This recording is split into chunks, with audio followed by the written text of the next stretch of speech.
West Bengal elections గురించి మాట్లాడితే 90% of the voter turnout అయింది. అది కూడా వెస్ట్ బెంగాల్ అని అనేది ఇన్ఫ్యాక్ట్ ఒక చర్చనీయాంశం. ఆడ పొరగల మజాక్ కాదు. వెస్ట్ బెంగాల్ ఎలక్షన్స్ అంటే పటాకులు వేలుతున్నాయి, మీకు అర్థమైపోయిందొచ్చు. గ్రెనేడ్ పటాకులు వేలుతున్నాయి. శుభేందు సర్కార్ మీద కూడా నిన్న దాడి జరిగింది. మరి ఘోరంగా ఒక ముస్లిం వ్యక్తి టోపీ పెట్టుకొని లుంగి కట్టుకొని ఆపి మరీ కొట్టి పంపిస్తున్నారు పోలీసు వాళ్ళు ముంగటనే. అయితే ఇలా పొలిటికల్ క్లాష్ యొక్క రియాలిటీ ఏంది అని చెప్పి మనం మాట్లాడితే టీఎంసీ ఇంకా బీజేపీలో తీసుకొని మనం చూస్తే సెవరల్ కేసెస్ ఆల్రెడీ ఉన్నాయి. అంటే ఈ వైలెంట్ ఫ్లాష్ పాయింట్స్ అనేది కంప్లీట్గా 152 కాన్స్టిట్యుయెన్సీలలో 3.22 crores ప్రజలు ఓటేస్తుంటే 92% polling.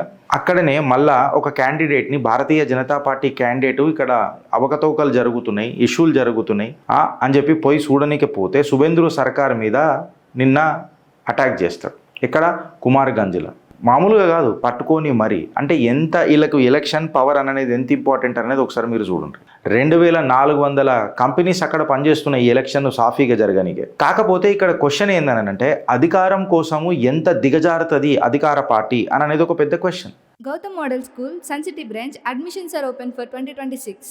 No admission fee, free school uniform and also bus transportation available for nursery to 10th class. Hurry up. Address, Sun City branch opposite Kasturba Trust. Limited seats. Contact us now 8121573123 and 8977113123.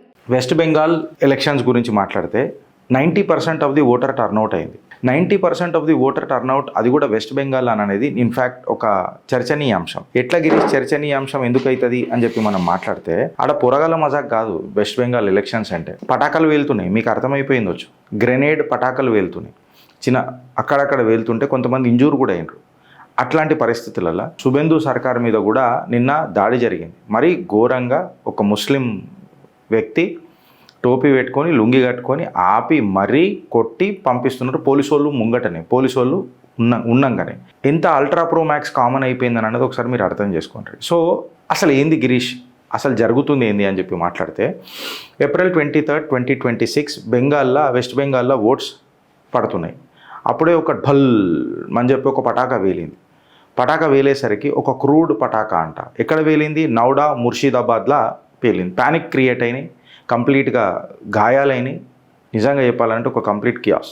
Big scale దగ్గర మనం ఆలోచించి చూస్తే 152 కాన్స్టిట్యుయెన్సీలలో 3.22 crores జనాలు Mamata Banerjee 4th time CM గానికే Bharatiya Janata party single largest పార్టీగా first time బెంగాల్లో అడుగుపెట్టే ప్రయత్నం ఈ ఎలక్షన్ యొక్క మెయిన్ అజెండా. వైలెన్స్ జరిగిన, పటాకలు పేలిన, టర్న్అవుట్ 92% రావడం అనేది ఇది హైయెస్ట్ ఎవర్ వెస్ట్ బెంగాల్లో. ఇది చాలా గుణాత్మకమైన మార్పు అని చెప్పి మాట్లాడుతున్నారు. అంటే భయంలో కూడా బెంగాల్ ప్రజలు ఇలా బాధ్యత వ్యక్తం చేస్తున్నారు అని అంటే ఇది డెమోక్రసీకి శుభసూచకమే. కాకపోతే డెమోక్రసీలా పటాకలు పేలుతాయా అని అనేది ఒక పెద్ద క్వశ్చన్. ఎప్పుడైతే నౌడాల ఈ పటాక వేలిందని చెప్పి మనం మాట్లాడుతున్నాం కదా, పోలింగ్ జరుగుతున్న సందర్భంగా ఒక క్రూడ్ పటాక ధల్మ్ అని చెప్పి అక్కడ పేలుతుంది. సెవెరల్ మంది ఇంజూర్ అవుతారు, పానిక్ మొత్తం స్ప్రెడ్ అయిపోతుంది, ఓటింగ్ డిస్రప్ట్ అవుతుంది. ఇమ్మీడియట్గా ఎక్కడైతే ఐ విట్నెస్ ఎవరైతే ఉన్నారో వాళ్ళు చెప్తారు ఏంటంటే ఒక పెద్ద ఇలా సప్పుడు వచ్చింది, ఎక్కడ పడితే అక్కడ కన్ఫ్యూజన్ అయిపోయింది, ప్రజలందరూ భయాందోళనకు గురై పారిపోయినరు, చెల్లా చెదరైపోయినరు అని చెప్పి చెప్తారు. అఫీషియల్ స్టేట్మెంట్ మన ఏఎస్పీ మాజిద్ ఖాన్ అని అనుకుంటా, ఇఫ్ ఐఎమ్ నాట్ రాంగ్, ఆయన సిచ్యువేషన్ చాలా పీస్ఫుల్గా ఉందని చెప్పిండు. పబ్లిక్ మళ్ళీ ఓటింగ్కి వచ్చిండ్రు. మేబీ సిచ్యువేషన్ని కంప్లీట్గా కంట్రోల్ తీసుకున్నారు ఏఎస్పీ మాజిద్ ఖాన్. ఇది కేవలం ఒక్క ఇన్సిడెంట్ కాలే, ఇట్లా సెవరల్ బెంగాల్లో మీకు క్లాషెస్ జరిగినాయి, స్టోన్ పెల్టీ పత్తర్బాజీలు జరిగినాయి. అంటే అఫ్కోర్స్ కదా, పత్తర్ పుత్రులు, పంచర్ పుత్రులు మ్యాక్సిమం ఏం చేస్తారు, పాన్ షాప్ పుత్రులు పత్తర్బాజీయే చేస్తారు. సో నీకు స్టోన్ పెట్లింగ్ కనిపించింది, వ్యాండలిజం కనిపించింది, అక్కడక్కడ నీకు మల్టిపుల్ పాకెట్స్లలో కూడా క్రూడ్ పటాకాలు కనిపించినాయట. అయితే ఇలా పొలిటికల్ క్లాష్ యొక్క రియాలిటీ ఏంది అని చెప్పి మనం మాట్లాడితే టీఎంసీ ఇంకా బీజేపీలో తీసుకొని మనం చూస్తే సెవరల్ కేసెస్ ఆల్రెడీ ఉన్నాయి. అంటే ఈ వైలెంట్ ఫ్లాష్ పాయింట్స్ అనేది కంప్లీట్గా 152 కాన్స్టిట్యుయెన్సీలలో 3.22 crores ప్రజలు ఓటేస్తుంటే 92% పోలింగ్. జస్ట్ ఇమాజిన్ చేయండి మీరు. అక్కడనే మళ్ళా ఒక క్యాండిడేట్ని భారతీయ జనతా పార్టీ క్యాండిడేట్ ఇక్కడ అవకతవకలు జరుగుతున్నాయి, ఇష్యూలు జరుగుతున్నాయి అని చెప్పి పోయి చూడడానికి పోతే శుభేందు సర్కార్ మీద నిన్న అటాక్ చేస్తాడు. ఇక్కడ కుమార్గంజ్లో మామూలుగా కాదు, పట్టుకొని మరీ అంటే ఎంత వీళ్ళకు ఎలక్షన్ పవర్ అనేది ఎంత ఇంపార్టెంట్ అనేది ఒకసారి మీరు చూడండి. ఇది హిస్టారికల్ ప్యాటర్న్ ఫ్రెండ్స్. వెస్ట్ బెంగాల్లో ఎప్పుడు కూడా ఇది ఒక హిస్టారికల్ ప్యాటర్న్ ఉంటుంది. ఎట్లా అంటే బెంగాల్ ఎలక్షన్స్ ఎప్పుడు జరిగినా అక్కడ క్యాడర్ బేస్డ్ పాలిటిక్స్ బాగా నడుస్తాయి. వెనకటికి మన కమ్యూనిస్ట్ క్యాడర్ని మొత్తం టీఎంసీ లీజ్కి తీసుకున్నది. ఇప్పుడు ఆ క్యాడర్లో ఏదైతే చొరబాటుదారుల ఓటు ఏవైతున్నాయో అవి ఎస్ఐఆర్లో పోగానే మమతా బెనర్జీ బోక్లాంచిపోయింది మొత్తం ఏడికాడికి. ఇక డడ్డనగర డిమ్కా అని చెప్పి మొదలెడుతున్నది. అబ్సల్యూట్గా చెప్పాలనంటే ఒక లోకల్ డామినెన్స్ యుద్ధం మొదలైంది ఆడ. అది వైలెన్స్కి దారితీస్తున్నది. ఈ వైలెన్స్ ఎందుకు అవుతుంది అని అనేది మనందరికీ తెలుసు. లోకల్ ఫైట్ల కోసం, పొలిటికల్ పోలరైజేషన్ల కోసం, ఈ పాకెట్స్లలో ఎక్కడెక్కడైతే వీళ్ళ డెమోగ్రఫిక్ చేంజ్ ఉంటుందో, ముస్లింల ఓట్లు ఏడేడైతే ఎక్కువ ఉన్నాయో ఈ పంచాయతీలు, ఈ వైలెన్స్లు మనకు ఎక్కువ కనబడ్డాయి. దీన్ని ఎవరు డినై చేయలేడు. మనం వాస్తవాలకు ఎక్కడ ఏంది ఏమి అని మాట్లాడుకోవాలి. దానికి ఎవరో ఆ కమ్యూనిటీ ఈ కమ్యూనిటీ అని మాట్లాడాల్సిన అవసరం లేదు. ఎప్పుడైతే మనం వోకల్ ఉండి ఫలానా XYZ అనేటోడు క్రైమ్ చేసినప్పుడు వాడి పేరు చెప్పి వాడి మాట్లాడతామో, ఎవడు ఏ ఏరియాలలో ఏ డెమోగ్రఫిక్ చేంజ్ అయినప్పుడు ఎట్లా మాట్లాడుతున్నారు అనేది క్లియర్ కట్గా చూడాలి. బికాస్ బెంగాల్ అనేది ఒక బెంచ్ మార్క్ అవుతుంది రాను కొన్ని దేశంలో ఉన్న కొన్ని చోట్లల్లో. అవి ఏవేవో కూడా మనం చిత్రగుప్తుల మ్యాప్ వేసి మరీ మాట్లాడుకున్నాం. ఇప్పుడు రియాలిటీ యాక్చువల్ ఏందనంటే, రియాలిటీ ఏందనంటే పటాకులు పేలిన, భయాందోళనకు గురైన 92% మంది, అది కూడా మహిళలు, వృద్ధులు, వీళ్ళందరూ వచ్చి క్యూలలో నిలబడి ఓటేసినారు అనేది నిజంగా చెప్పాలంటే డెమోక్రసీ పండగ. ఇది భారతావనిలో ఒక డెమోక్రసీ పండగ. ఓటర్ సైకాలజీ కూడా మనం తీసుకొని మ్యాప్ చేసి చూస్తే ఓటింగ్ అనేది ఒక ఐడెంటిటీ ఫ్రెండ్స్. పార్టిసిపేషన్ అనేది పవర్ డెమోక్రసీలో అండ్ రాజకీయాలలో. ప్రజలు పటాకులు పేలినా, ఇంత భయాందోళనకు గురైనా అంటే ఫస్ట్ ఫేజ్ ఆఫ్ ఎలక్షన్స్లోనే మమతా బెనర్జీ ఆర్ టీఎంసీ ఈ వైలెన్స్కి పాటుపడుతున్నది అని అంటే ప్రజలలో భయాందోళన గురి చేయనికనే ట్రై చేస్తున్నది. సో అప్పుడు అయినా ప్రజలు బయటకు వచ్చి ఓటేస్తున్నారు అని అంటే ప్రజలు మేము సైలెన్స్ ఉండము, they are refusing to be silent and they are taking concrete actions by voting to the respective parties of their interest. In fact మొన్న సోషల్ మీడియాలో కూడా కొన్ని కథనాలు మనం ఇన్స్టాగ్రామ్లలో, ట్విట్టర్లలో చూస్తుంటే టీఎంసీ కూడా వచ్చి देखो अपने को जो भी बटन है ना, टीएमसी का जो बटन है, 3rd बटन है, 3 नंबर సీరియల్ నంబర్లు ఉన్నది, 3 నంబర్ ఒత్తాలా అని అంటే భారతీయ జనతా పార్టీ కా కా హై అని చెప్పి చెప్తున్నారు. నేను ఇక్కడ ఎవరికి వత్తాసు వలుపుతలేను. అండ్ సత్తా బజార్ ఏదైతే ఉన్నదో, సత్తా బజారో మళ్ళీ సత్తా ఏదో ఉంటుంది కదా, సర్వే చేస్తుంది, వాళ్ళు క్లియర్ కట్గా మ్యాండేట్ భారతీయ జనతా పార్టీకి ఇస్తున్నారు. సో ఫస్ట్ టైం నిన్న అమిత్ షా గారు కూడా మాట్లాడుతున్నప్పుడు ఆయన ఏమన్నానంటే అసలు భారతీయ జనతా పార్టీ బెంగాల్లో ఎట్లా వస్తుంది అని చెప్పి మీరు అనుకుంటున్నారు అని చెప్పి ఆయన మాట్లాడితే ఆయన అన్న మాట చాలా సింపుల్గా ఉన్నది. మేము 2 సీట్ల నుంచి లేదా 20 సీట్ల నుంచి 70 సీట్లకు రాలేదా? ఇది ఎంత గుణాత్మకమైన మార్పు. ఈ జంప్ మీకు అర్థమవుతుందా? 3 రెట్లు మేము ఎక్కువ కొట్టినాం కదా, సో మళ్ళీ 70 నుంచి మేము ఏ జంప్ కొడతామని అనేది చూడు, ఆ చలాంగ్ ఏడదాకుంటుందో అని అనేది చూడు అని చెప్పి చెప్తున్నారు.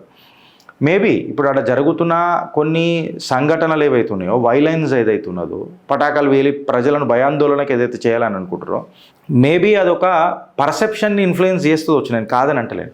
మూమెంటం క్రియేట్ చేస్తుందొచ్చు వైలెంట్ని, కాదని అంటలేను. కాకపోతే పోస్ట్ ఎలక్షన్ నరేటివ్స్ కంటే ముందే మేము కంట్రోల్ తీసుకొస్తున్నాం సిచ్యువేషన్కి. 2400 కంపెనీస్ అక్కడ పనిచేస్తున్నాయి ఈ ఎలక్షన్ సాఫీగా జరగనికే.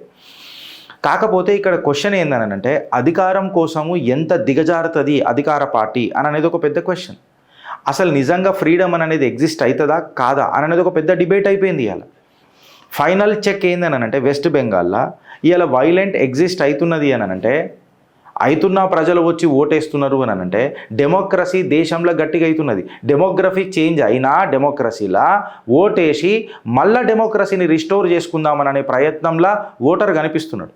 అసుంటి ఓటర్కి మనం పాదాభివందనం చేద్దామా వద్దా ఫ్రెండ్స్?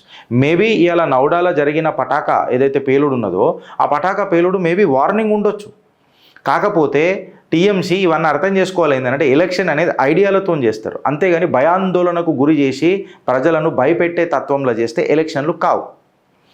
దాని తర్వాత నిన్న కొన్ని దాంట్లలో మనం చూస్తున్నాం పెడుతున్నారు, అరే ఆడు సువేంద్రు ఇదంతా బీజేపీ చేస్తున్న నాటకం రాబోయి, సువేంద్రు సర్కార్ ఎవరైతే ఉన్నారో ఆయనకు Z కేటగిరీ సెక్యూరిటీ ఉంటుంది అంటే అవులగాన్లకు ఆడి పేరేదో ఉన్నది, అది ఆడు ముస్లిమే, మళ్ళీ వాడి పేరేదో ఉన్నది. వాడికి ఏం చెప్తున్నానంటే నీకు తెలియకపోతే మాట్లాడకరా నాయన, సువేంద్రు అధికారి వేరే, సువేందు సర్కార్ వేరే. సువేందు అధికారికి నువ్వు అన్నట్టు మస్తు సెక్యూరిటీ ఉంటుంది, అది అన్ని సువేందులకు అందరికీ సెక్యూరిటీ ఉండదు అయ్యా, నువ్వు అర్థం చేసుకోవాలి.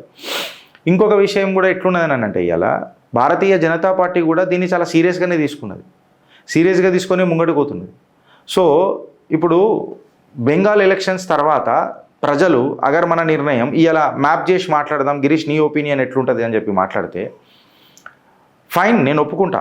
నాకు కూడా కొన్ని ఇబ్బందులు ఉన్నాయి. మేబీ 10 పనులు చేస్తుంటే భారతీయ జనతా పార్టీ ఒక 2 పనులలో నాకు కొంచెం ఇబ్బంది అవుతున్నది, అందుకే మనం విమర్శ చేసి మాట్లాడుతున్నాం. But that doesn't mean we will vote for a party which doesn't even think about the country. దేశ హితంలో ఆలోచించకుండా విదేశాలలో పోయి మనం ఆనికి మాత్రం మనం ఓట్ వేయలేం కదా. ప్రజలు ఈ నిర్ణయాన్ని స్పష్టంగా చెప్తున్నారు, ఇది ఇక్కడ క్లారిటీ వచ్చింది. అయితే ఇలా భారతీయ జనతా పార్టీ మళ్ళీ దీన్ని ఏ రకంగా ముంగటికి తీసుకుపోతుంది అని అనేది చూడాలి. ఎందుకంటే బై ఛాన్స్ ఎలక్షన్ మీ ఫేవర్లో వస్తుందా రాదా అది దేవుడికి ఎరుగు, ఈశ్వరుడికి ఎరుగు. May 3 May 4 తెలిసిపోతుంది. నేనేం అడుగుతున్నానంటే భారతీయ జనతా పార్టీ ఎలక్షన్ గెలిచినా గెలవకపోయినా బెంగాల్ ప్రజల మనోభావాలకు వాళ్ళ భద్రతకు మీరు బాధ్యులు కావాలా. వాళ్ళు ఊరికే ఈ సంఘటనలు దిగలే, మీకోసం ఓటేద్దాము అని చెప్పుకొని దేశాన్ని మార్చే తత్వం ఈ మనిషి దగ్గర ఉన్నది, ఈ పార్టీ దగ్గర ఉన్నది అని చెప్పి వచ్చినందుకు వాళ్లకు మీరేం శిక్ష ఇస్తారు అని అనేది ఒకటి ఇంపార్టెంట్ అవుతుంది. ఇప్పుడు శిక్ష అని అంటే మీరు వాళ్లకు శిక్షించకుండా కాపాడతారా లేకపోతే వాళ్ళని మళ్ళీ గాలికి వదిలిపెట్టిపోతారా అనేది ఒక ప్రశ్న. ఎందుకంటే అభిషేక్ బెనర్జీ కులేఆమ్ గృహమంత్రికే ధమ్కి ఇచ్చిండు. May 4 రోజు నువ్వు మాట్లాడగలుగుతావా అమిత్ షా ఇట్లనే అని చెప్పి మాట్లాడుతున్నాడు. అంటే సామాన్య ప్రజల పరిస్థితి ఏ రకంగా ఉంటుంది అనేది నువ్వు ఆలోచించు. సో దీన్ని బెంగాల్ ఏ రకంగా తీసుకుంటుంది అని అనేది మనం చూడాలి. వాళ్ళు 3వ బటనే ఒత్తాలా అని చెప్పి చెప్తున్నారు పార్టీ పేరు చెప్పకుండా. ప్రజలు భారతీయ జనతా పార్టీ ఏడున్నది మొత్తం ఓటర్ లిస్టులా, అది నార్మల్గా ఒకటి స్టిక్కర్ పెట్టుకొని పోతారు కదా ఇంటికాడ, ఈ బటన్ ఒత్తాలా, 3వ బటన్ ఒత్తాలా, 4వ బటన్ ఒత్తాలా, 2వ బటన్ ఒత్తాలా అని చెప్తారు కదా. వాళ్ళు అడుగుతున్నప్పుడు వాళ్ళు క్లారిటీగా అడుగుతున్నారు ప్రజలు. సో స్వింగ్ అని అనేది, పర్సెప్షన్ స్వింగ్ అని అనేది ఏ రకంగా పోతుందని అనేది మీరు చూడండి. ఇవాళ రాజదీప్ సర్దాషాయి లాంటి వాళ్ళు ఈ దొంగలపనాలు ఎట్లుంటారో చూడండి.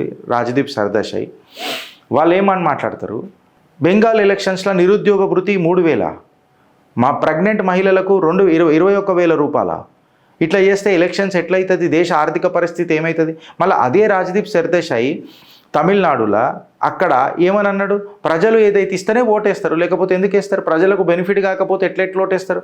ఈ దొంగలపన చూసి రానంటున్నా. సరే నన్ను బత్తాయి అని అంటారు, నేను బయాస్డ్ ఉంటా అని చెప్పి చాలామంది మాట్లాడతారు. నేనేం అడుగుతున్నా బ్రదర్, మళ్ళీ రాజ్దీప్ సర్దేశాయ్ లాంటి వాళ్ళ మీద మీ ఒపీనియన్ ఏంది, వాళ్ళ గురించి మీరు ఎందుకు మాట్లాడరు. నా మీద ఏడ్చివాడి ఇప్పుడు మా మీద ఎందుకు ఏడుస్తారు అని అంటున్నా. వీఆర్ ప్రో భారత్ బై, భారత్కి ఎవరైనా మాట్లాడుతుంటే మేము వాళ్ళకి సపోర్ట్ చేసినాం. మళ్ళీ రాజ్దీప్ సర్దేశాయ్ ఏ రకంగా ఉన్నాడు, ఒక దగ్గరనేమో ఇది వేస్ట్ అంటాడు, ఇక్కడనేమో అది బెస్ట్ అంటాడు. మళ్ళీ దొంగలపన ఏంది, మీ డిమ్కా మాటలకు అర్థమైంది.